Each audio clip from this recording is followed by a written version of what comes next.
we found out at that time a computer costed almost about 3 lakh Indian rupees. Oh my Wow, God. and it was like, I don't think that's the right time to buy a computer. But that was a goal, that was a vision. I always wanted a computer. When a passion, when your hobby becomes your livelihood, your passion for it becomes very different. Yeah. Work is never work then. Work is never work.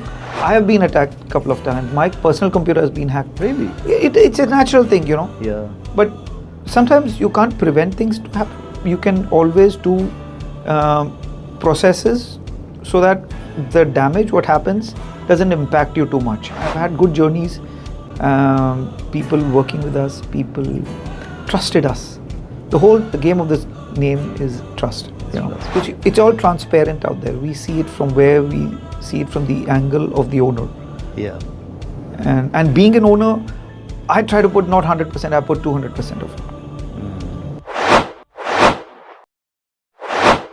Does it ever happen that like your clients interfere in the in your work, in say, let's say you have an idea of how you want to implement things for them, and then you may have somebody in their company, in the client's company, somebody who want things differently. Then does it ever happen that it does happen? Of course, people have their own views, people have their own ideas, so we sit with them and we understand what is their vision, what do they want, actually where they're coming from. So if we see something which is absolutely going tangent and it's not going to be beneficial for the company, I open up and go directly to the owners and tell them, listen, this is what you should be doing. It's a strong recommendation.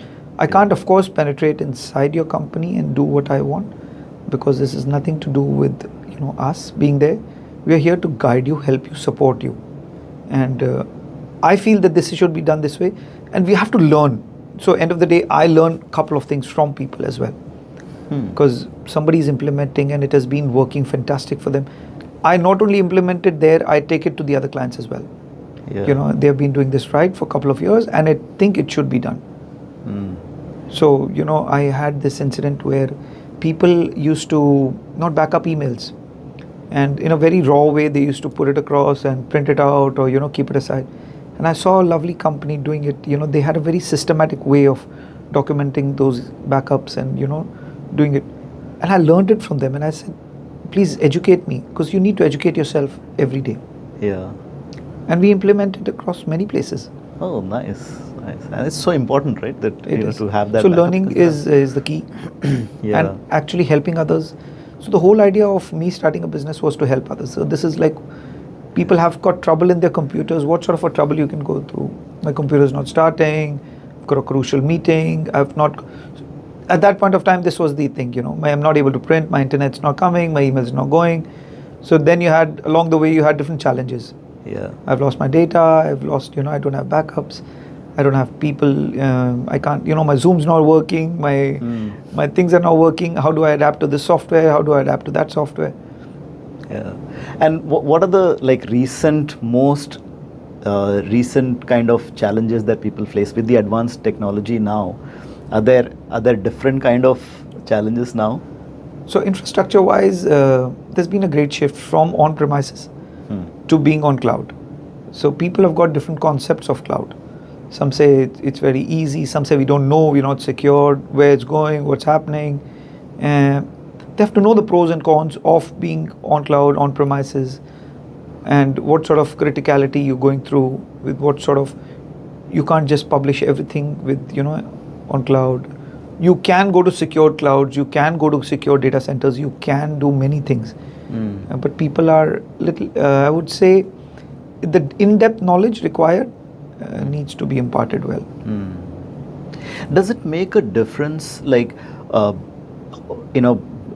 can you pay more and be more secure than, let's say, if you can't afford a bigger or a higher package, then your data is less secure? I wouldn't say that. I would say optimizing the best. It's not always about paying. You should know your options well. So you can have an X company giving you those many features and the Y company giving you double the features. And it's not always about certain pricing. Yeah. It's about your understanding and knowing your options, wherein you can go in for it. Okay. Let's talk about the big brands here. I mean, I'm not sure if it can be said out in public. Like, I mean, when it comes to cloud services, you have Google, you have Microsoft. You have Google, you have Okay. Microsoft. And is there anybody else in There are the plenty of Amazon them. is Amazon, also AWS. AWS yes, is yeah. also in the Yeah. game.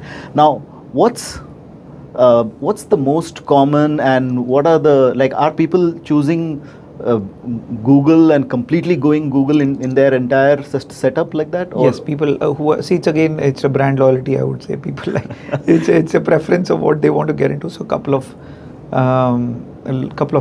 people like to go in with a certain X brand. I Yeah. wouldn't say what with what, but sometimes they go with the flow. Like what the other person is going, we'll go with them. Okay. And but then again, I would always look at it in a point. What's your requirement? You look at your vision rather than looking at somebody else's vision. Yeah. Somebody might be going in for an X company, but what are you looking at? What's your roadmap?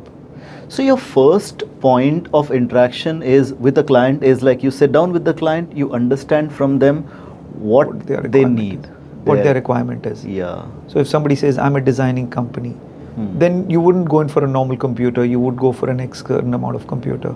Right. And then he will say, why should I do that? Like, you would require a certain X amount of images to be there. You want that depth of that.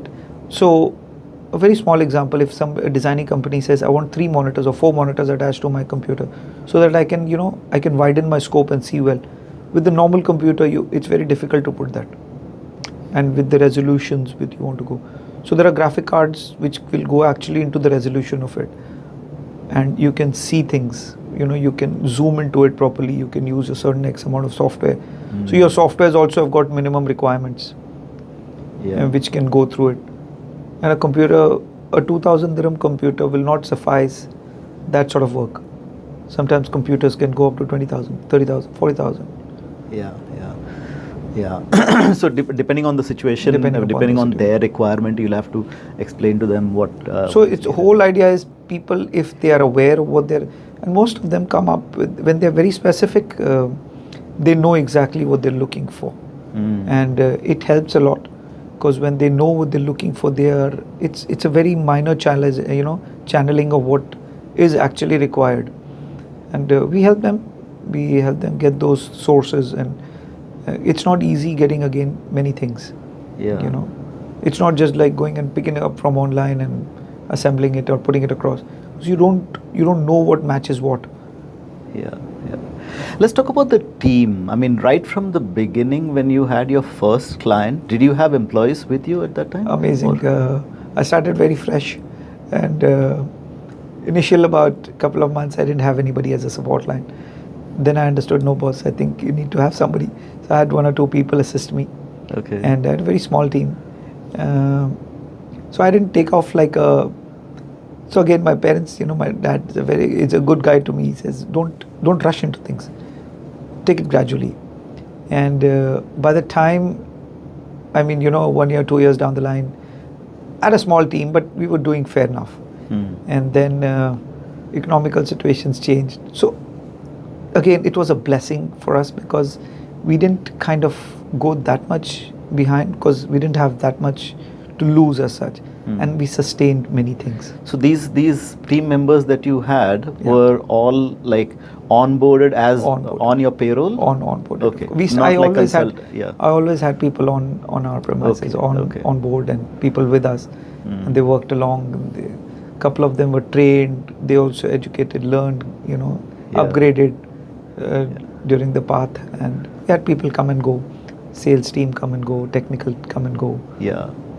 Yeah, that's another challenge, right? Like I want to talk about the employee retention part, but before that, like when you hire your employees, tell us about that hiring process. Like what do you look for, and how do you hire, apart from the technical skills, of course, that's kind of a given. So interesting. The good part is I look at more of a relationship rather than any other aspect.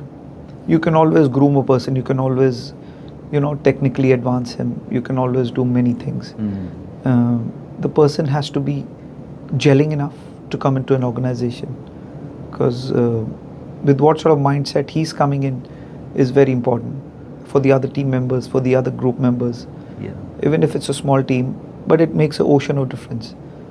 How do you evaluate that? And I'm asking this for the aspiring entrepreneurs, for the new entrepreneurs, people who are in that at that phase of hiring people. It's an important skill to identify the people who will gel with your team, right? So how do you identify that? Having somebody in your team is like actually multiplying yourself, because he is representing not only himself, he is representing the entire company. You will not judge the owner or somebody else. You'll look at this guy, how he's performed, what sort of job he's done, what sort of presentations he's done, will actually make a whole lot of impact to the company. Yeah. So that becomes kind of very important. I look at basic skills, things have to be good, neat in background, things are proper. And then it's a gut feeling here, you go with the flow. You have more on a gut feeling. I rely on the Almighty, He takes care of many things for me. And that's awesome. Yeah, that's it's like there is an element of trust, and there is an element of faith in that whole process, right? Where when you're having that interaction, you get that gut feeling. You can't judge within minutes whether this guy is right for us, that guy is not right for us. Yeah. Or you have to sometimes take that gut feeling X factor. You're like, okay, let's do it. Has it ever happened that you had to hire someone and then later you realize no, you have to fire him or fire her? Being an entrepreneur, you'll come across many stages like that. Yeah. Sometimes you have to let go them. You have to say, boss, make it happen, or it becomes very difficult. But fortunate enough, those incidents were very few in my life. And okay. As again, I said, somebody up there is taking care, and he comes in and he guides us across. And yeah. So I believe in the Almighty, and he takes care of many things. Yeah. What about the downturns? You mentioned about the economic downturn. You've experienced, because you've been running this company for 25 years now. 20 years. 20 years. So you've seen the 2008 recession. You've seen the COVID. Tell us about that. Like when these big situations hit, how did that impact your business, and how did you? So whether you're big or you're small, anything happens in this world will somewhere down the line come and affect you. Yeah. And if you say nothing has happened to me, you're just trying to close your eyes. So in some parts it did affect us. 2020, where COVID hit, was a tough phase for us, and people were without their businesses, and the concept changed. So it was a drastic change overnight, that you don't want people to be on premises. You want them, directly offline, and you want them, behind the screens, and you don't want to see a person, but you still want them to be working. A challenge which happened overnight, where a lot of companies were not prepared. A lot of infrastructure again was not very well prepared. People are trying to use different combinations to make things happen.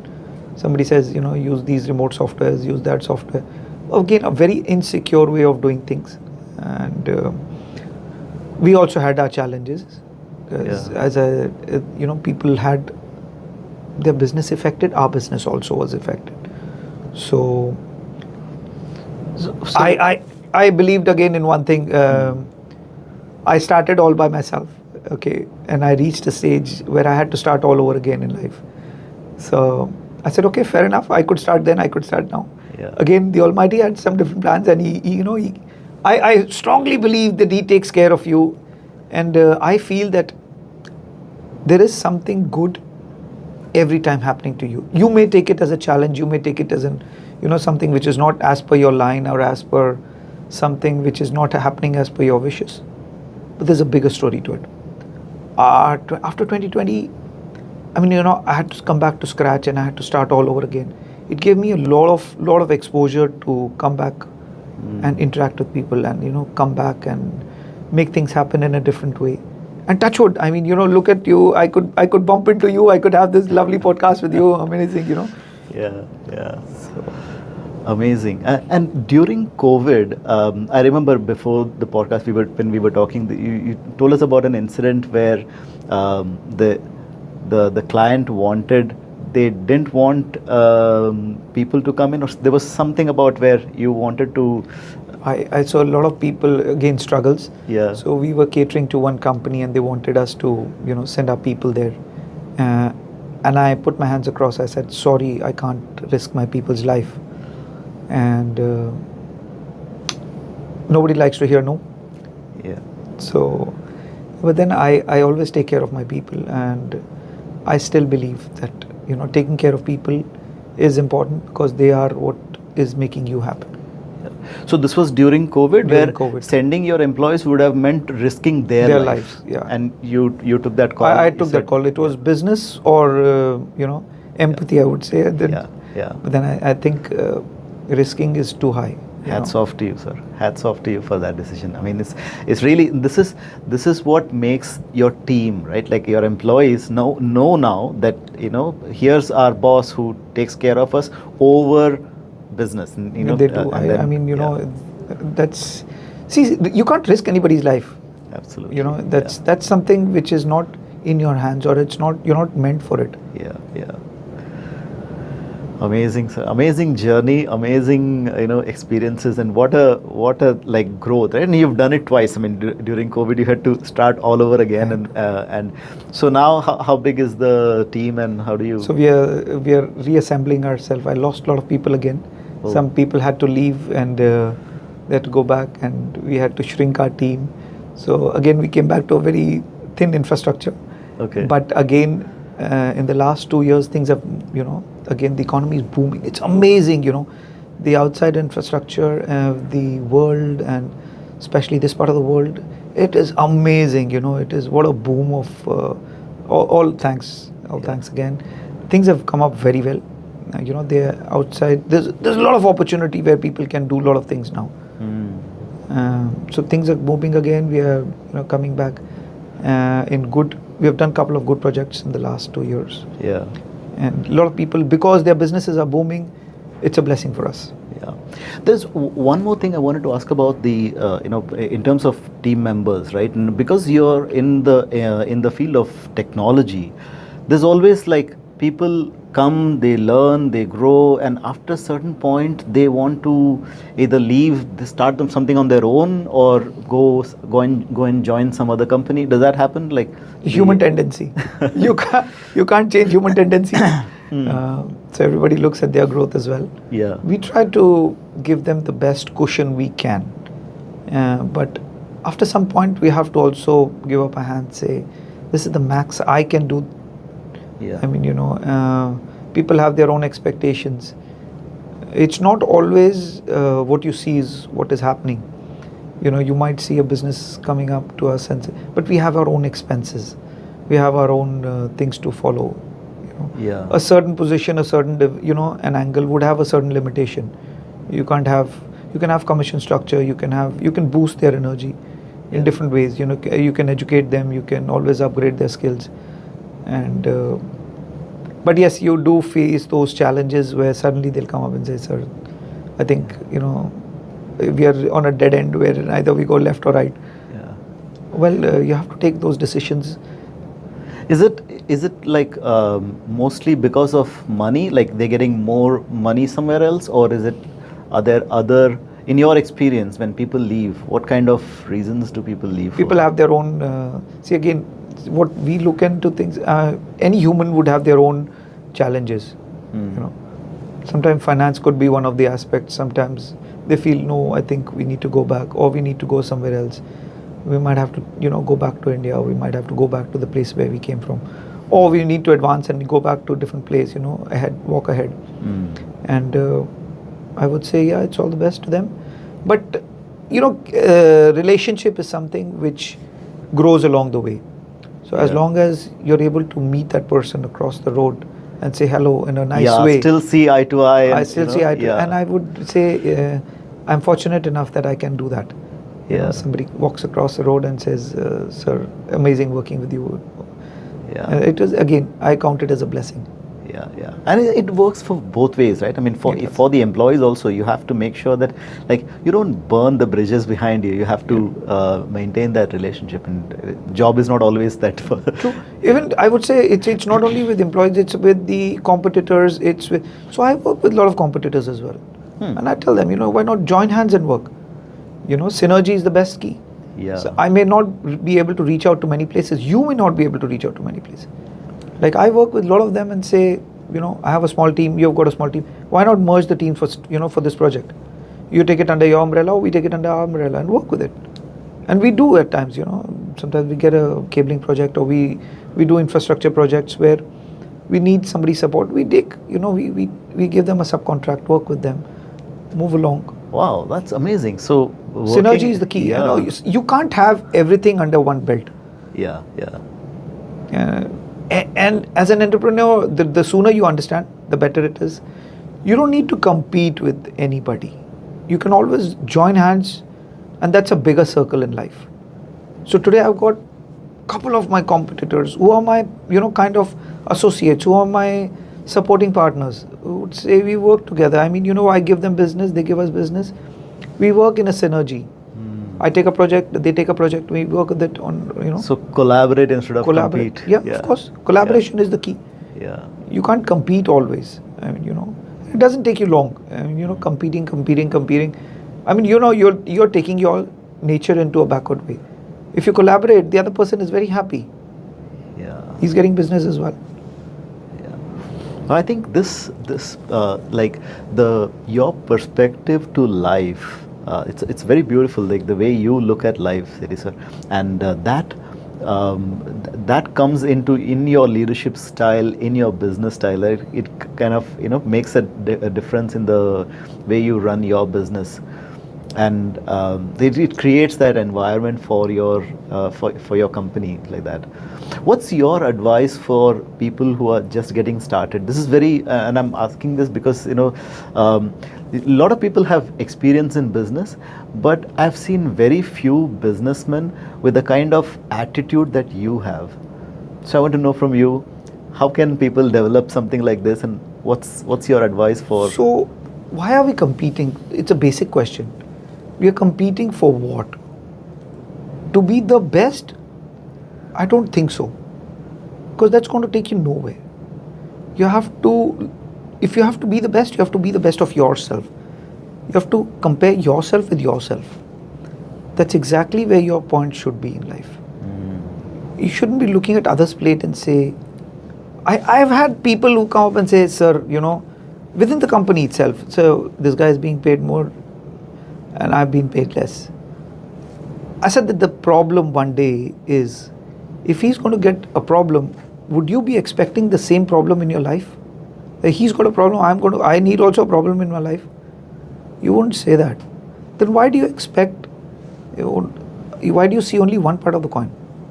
You need to see your journey, you need to see your part of it. Yeah. So don't compete. I mean, if you have to compete with yourself. What were you a couple of years back? What are you now? What are you going to be ahead? If you compete with yourself, that's the best way of collaborating things. And then you keep growing because you're competing with yourself. Of course, you need to grow. Yeah. A child from day one, and you need to learn from everybody. I sit with my 8-year-old daughter and understand that I need to do things. I sit with children with 1 or 2 years old. They are tech savvy as well nowadays, you know, yeah. And you have to grow with them. So I deal a lot with schools, and sometimes we feel that, oh, you know, we have done the best, and they come up and, you know, open things across, and they open up the system for us, and they say, this is a flaw, and we look zapped and say, like, yeah, man, we have to rework ourselves, and we have to look into where you have to sit with the next generation, because they're born with it. What we learned, they are born with it. They don't have to adapt to things. They're already ingrained with them. Yeah. You have to grow with them. So the day you understand that you have to grow, and you have to grow every minute, age is just a number, okay, and you have to rework yourself. Coming back to your point where, new entrepreneurs come into picture, analyze your vision, analyze your growth, analyze what you want to do. Okay. Somebody would have told me 20 years back. Today there are a lot of people who actually teach this. I was searching that time to learn all this. Had it been somebody who would have taught us 25, 30 years back, you need to do this in a way, things would have been very different. But I'm still thankful. I mean, we learned in a very different way. Yeah, the learning was different. But yeah, well, do you recommend that people, take the services of a business coach and learn their... Again, what you do the best, outsource the rest. Yeah. So sometimes you have to go to a school to learn things. Okay. And I always tell people, learn things. It is not the marks or it is not the grades what you're looking at. How much do you know things? How much of it you have implementing? Yeah. So there's something known as knowledge. Okay. Until the time you don't apply that knowledge, your knowledge is not useful for you. So applied knowledge is power. So knowledge is power, but applied knowledge is the main power. Yeah. Amazing. When you look back at your journey, Sethi sir, when from the time when you had that first, or when you started your business to now, when you look back, who would you like to give the credit to for your success? Parents. They're my biggest inspiration. So I would say I'm blessed. They are my greatest strength. They are my greatest backbone. Till date, I mean, I sit with my father, I sit with my mother and discuss things like, okay, I've my landed, we have this challenge or we have a situation.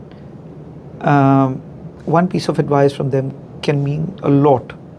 So I think, take along the blessings of your parents. This is something, whether you're an individual, you're a working professional, you're a, entrepreneur, taking blessings is necessary. And I'm sure they're very proud of you. You're their pride. So you've done fantastically well in your life, and your father, your mother must be so proud of you.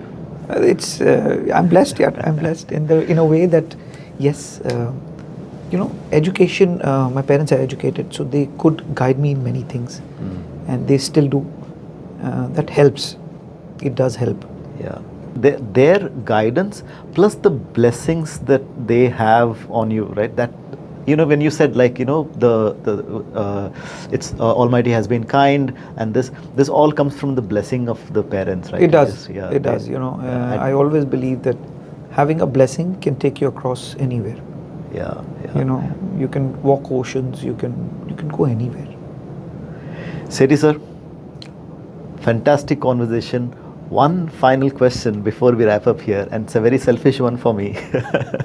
How was your experience being on the Be Your Own Boss podcast? Oh, fantastic. I mean, I've not slept since couple of days because I've been trying to come to this amazing show and you've been fantastic. Thank you. Oh, thank you so much, sir. Thank you so much. It was a pleasure talking to you, and what a journey and what an attitude. So this, I think, my biggest learning today in this conversation is the way you look at life, the way you look at business, the way you look at competition, and have a growth mindset, have a gratitude mindset. Amazing. I would say thank you very much, Sachin, and it was amazing being on the show. Thank you, sir. So, ladies and gentlemen, boys and girls, that was Mr. Sethi, Balmeet Singh Sethi, the founder of KBS Networks, and you've been watching and listening to Be Your Own Boss.